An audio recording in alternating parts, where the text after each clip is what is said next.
नमस्कार दोस्तों, स्वागत है आपका हमारी यूट्यूब चैनल में। आज हम सीटेट 2021 का पेपर 1 यानी कि 1 to 5 सॉल्व करेंगे। तो आइए देखते हैं। इसमें हमें सबसे पहले सीडीपी का सेक्शन देखने को मिलता है। इसमें पहला क्वेश्चन है, एक खेल क्रिया के दौरान चोट लगने पर रोहन रोने लगा। यह देखकर उसके पिता ने कहा, लड़कियों की तरह व्यवहार ना करो, लड़के रोते नहीं हैं। पिता का यह कथन किस चीज़ को दर्शाता है? तो इसमें सबसे पहला ऑप्शन है कि लैंगिक रूढ़िवादिताओं को दर्शाता है, एंड सेकंड है कि लैंगिक रूढ़िवादिताओं को चुनौती देता है, एंड थर्ड है कि लैंगिक भेदभाव को कम करता है, एंड फोर्थ लैंगिक समानता को बढ़ावा देता है।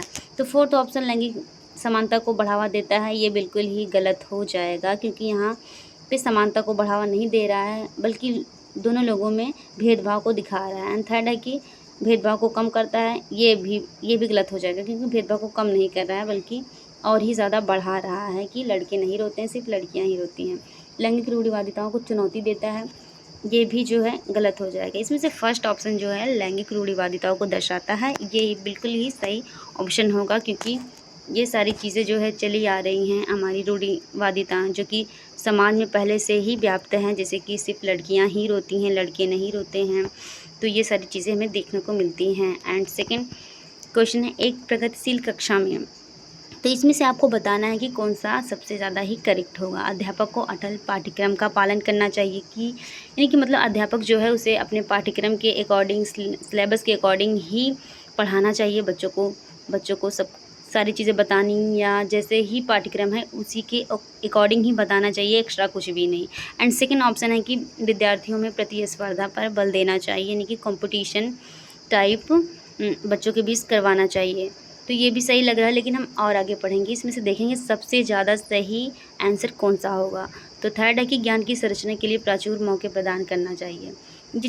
ये ऑप्शन थर्ड जो है ये बिल्कुल ही सही लग रहा है, क्योंकि इसमें जो है बच्चे को जो है सेंटर में रख करके बहुत सारे मौके उसको प्रदान किए जा रहे हैं।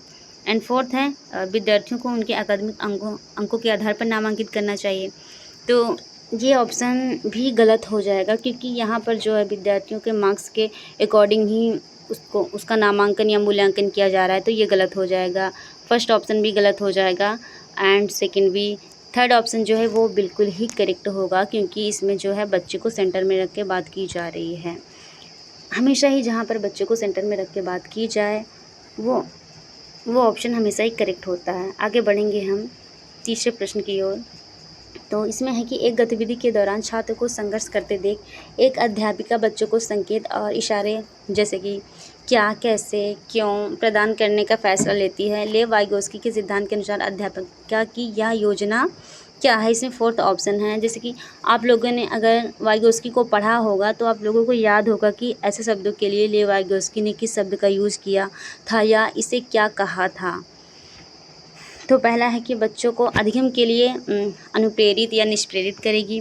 तो ये तो बिल्कुल ही गलत है, क्योंकि ये ऐसा कुछ भी वाइगोस्की ने नहीं कहा था। एंड थर्ड ऑप्शन है कि बच्चों में प्रत्याहार प्रवृत्ति पैदा करेगी, ये भी नहीं है। एंड फोर्थ है कि अधिगम की प्रक्रिया में अर्थहीन होगी, तो ये भी गलत है। एंड सेकेंड ऑप्शन बिल्कुल करेक्ट हो जाएगा, क्योंकि अधिगम के लिए फाड़ यानी कि इसका फोल्डिंग जो है शब्द का यूज़ किया था वाइगोस्की ने। आगे बढ़ेंगे हम क्वेश्चन नंबर 4 की ओर। बच्चों के समाजीकरण के संदर्भ में निम्न में से कौन सा कथन सत्य है? तो इसमें से हम पहला ऑप्शन देखेंगे कि विद्यालय समाजीकरण का एक द्वितीयक कारक है और परिवार समाजीकरण का एक प्राथमिक कारक है। तो आप लोगों को पता होगा, जब बच्चा पैदा होता है सबसे पहले वो अपने परिवार में ही रहता है, तो प्राथमिक कारक जो हमारा है वो परिवार ही होता है, और सेकंड जो होता है विद्यालय या समाज होता है।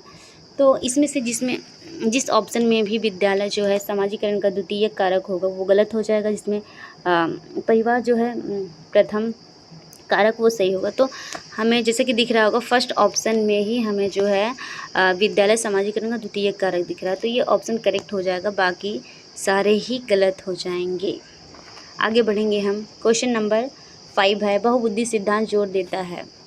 तो इसमें पहला ऑप्शन है बहुबुद्धि केवल वस्तुनिष्ठ परीक्षणों द्वारा ही मापी जा सकती है। इसमें दिखाया गया है कि केवल जो है वस्तुनिष्ठ परीक्षणों द्वारा नापी जाती है और किसी भी द्वारा नहीं मापी जा सकती है, तो पहला गलत हो जाएगा। दूसरा है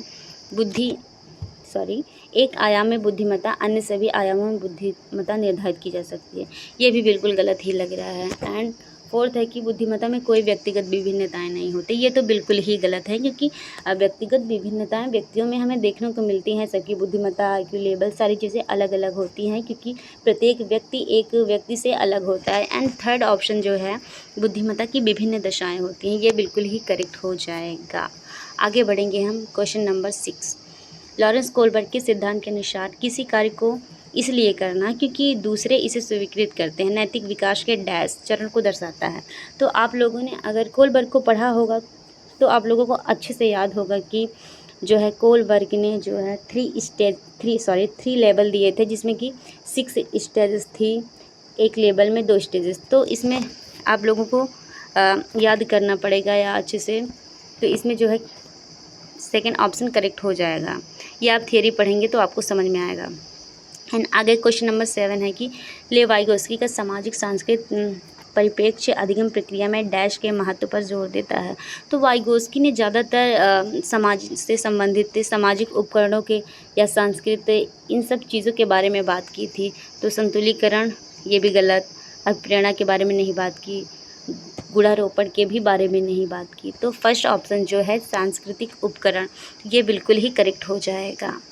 क्वेश्चन नंबर 8 है कि जीन पियाजे अपने संज्ञानात्मक विकास के सिद्धांत में संज्ञानात्मक संरचनाओं को डैश के रूप में वर्णित करते हैं। पहला है मनोवैज्ञानिक उपकरण। तो मनोवैज्ञानिक उपकरण ये बिल्कुल ही गलत हो जाएगा, क्योंकि जीन पियाजे ने मनोवैज्ञानिक उपकरणों के बारे में बात नहीं की थी। उद्दीपन अनुक्रिया संबंध ये जो है थॉर्नडाइक का था। विकास का समीपस्थ सिद्धांत ये जो है वाइगोस्की का था। तो जो है जीन पियाजे ने जो बात की स्कीमा के बारे में बात की थी, तो ये बिल्कुल ही फोर्थ ऑप्शन करेक्ट हो जाएगा। आगे बढ़ेंगे हम क्वेश्चन नंबर 9 की ओर। जीन पियाजे के संज्ञानात्मक विकास के सिद्धांत में पूर्व संज्ञानात्मक अवस्था में विकास का मुख्य गुण क्या होता है? अमूर्त सोच का विकास जो है पहला ऑप्शन है। अमूर्त सोच यानी कि ये तो जो है पूर्व संज्ञानात्मक अवस्था में नहीं आती है, तो बिल्कुल ही गलत हो जाएगा। एंड परिकल्पित निगमनात्मक सोच ये भी नहीं आती है, ये भी गलत हो जाएगा। संरक्षण एवं पदार्थों को क्रमबद्ध करने की क्षमता ये भी गलत होगा। तो क्वेश्चन नंबर 9 में जो है सेकंड ऑप्शन बिल्कुल ही करेक्ट होगा, क्योंकि पूर्व संज्ञानात्मक अवस्था में विकास का मुख्य गुण जो है सोच विचार का केंद्रीकरण, उसमें सोचने समझने की क्षमता का विकास होता है, और बाकी सारी जो हैं वो गलत हो जाएंगे। ऑप्शन नंबर सेकंड ही करेक्ट होगा। आगे बढ़ेंगे हम 10 क्वेश्चन की ओर। विकास के संदर्भ में कौन सा कथन सही है? तो इसमें से आपको बताना है कौन सा सबसे ज़्यादा सही है विकास के लिए। तो पहला ऑप्शन है विकास की दर सभी संस्कृतियों में सभी के लिए समान होती है। तो ये तो बिल्कुल ही गलत लग रहा है पहले से, कि विकास की दर कभी भी सभी में समान नहीं होती। किसी में जल्दी विकास हो जाता है, किसी में लेट होता है। तो हम कह सकते हैं विकास की अवस्थाएं या क्रम सब में सेम होता है, ना कि दर सभी में अलग होती है। तो पहला बिल्कुल भी रॉन्ग हो जाएगा। विकास केवल विद्यालय में होने वाले अधिगम से ही होता है, ऐसा बिल्कुल भी नहीं है। विकास कहीं भी होता है, सिर्फ विद्यालय में ही नहीं, ये भी गलत हो जाएगा। एंड थर्ड है विकास केवल बाल्यावस्था के दौरान होता है। तो विकास बाल्यावस्था के दौरान नहीं होता है। विकास जो है वो मुटुटुम होता है, यानी कि जन्म से लेकर कब्र तक होता है विकास की प्रक्रिया। तो फोर्थ ऑप्शन जो है विकास बहुआयामी होता है, ये बिल्कुल ही करेक्ट हो जाएगा, ऑप्शन नंबर 4। तो जैसे कि आज हमने जो है CDP के जो है 10 क्वेश्चन कर लिए हैं। तो आगे का वीडियो हम अब जो है नेक्स्ट डे देखेंगे, नहीं तो वीडियो लंबी हो जाएगी। तो आप लोग को बताना है कमेंट में कि आपके आउट ऑफ 10 कितने क्वेश्चन सही हुए हैं। तो अगर वीडियो आप लोगों को पसंद आई हो तो लाइक शेयर एंड सब्सक्राइब करना ना भूलें। तब तक के लिए बाय बाय, टेक केयर।